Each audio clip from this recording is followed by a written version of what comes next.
Bonjour, professeur, et merci de nous accorder un moment pour cet échange. Merci. Dans quelle mesure les nouvelles technologies et les réseaux sociaux ont-ils modifié la participation citoyenne et la qualité du débat démocratique? Oui, en fait, l'intrusion des réseaux sociaux, du numérique, non seulement dans le débat public, mais aussi dans la profession du communicateur, est un peu comme une profanation des exclusivités. Ceux qui croyaient que par leur métier, ils ont l'exclusivité pour annoncer urbi et orbi telle ou telle nouvelle. Imaginez-vous, bien avant, on attendait le journal de 17h religieusement, pieusement, 20h ou bien alors 23h, parce que le détenteur, j'allais dire, de l'information, de la vérité, devait prendre la parole. Le journaliste avait quelque chose de sacré qui relevait un peu du divin. Mais nous sommes, avec les réseaux sociaux, à l'aurore des profanateurs. Pas le crépuscule des idoles de Nietzsche. Moi, je parlerai ici de l'aurore des profanateurs. Et si on crée des institutions de régulation, les agences pour essayer un peu de veiller sur l'éthique professionnelle, la déontologie du journaliste, comment va-t-on appliquer ces canons de régulation à tout le monde?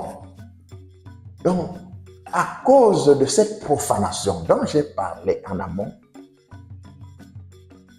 cette contestation touche tous les points de vue, tous les champs. Et l'un des champs majeurs, c'est l'information. Il n'y a plus de pape de l'information. Il n'y a plus quelqu'un qui viendra authentifier à chaque fois, dire que vous ne pouvez lire ceci que parce que j'ai donné mon quitus. C'est pour cela que, pour donner de l'emphase à ce dérèglement, tout le monde s'est mis à profaner ce qui, jadis, était considéré comme sacré. Et cette profanation du sacré sacralise alors quoi? Ce vide qui est en train d'être fait pourrait être pensé à travers les vecteurs, à travers, j'allais dire d'abord, une approche factuelle de l'information. On n'a plus, en fait, à considérer, à se sacraliser parce qu'on est détenteur de l'information. On ne doit pas monnayer l'information. Parce que c'est ça aussi les journalistes de plus en plus. Ils monnaient l'information. Ils pensent qu'on peut aduler ceci. Celui-là, on peut le sacraliser, moyennant quoi? Je ne sais pas. Et avec ce ras-le-bol, il faut tout profaner. Et maintenant, le plus important, me semble-t-il, c'est de travailler la méthodologie. Et cette méthodologie consiste, me semble-t-il, à mettre en place, à mettre en chantier l'approche factuelle.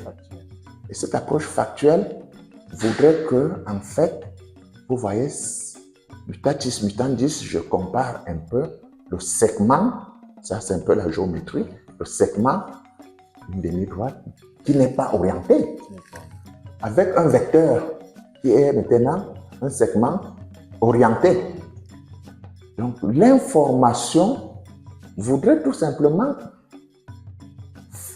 être portée par un segment et non plus par un vecteur.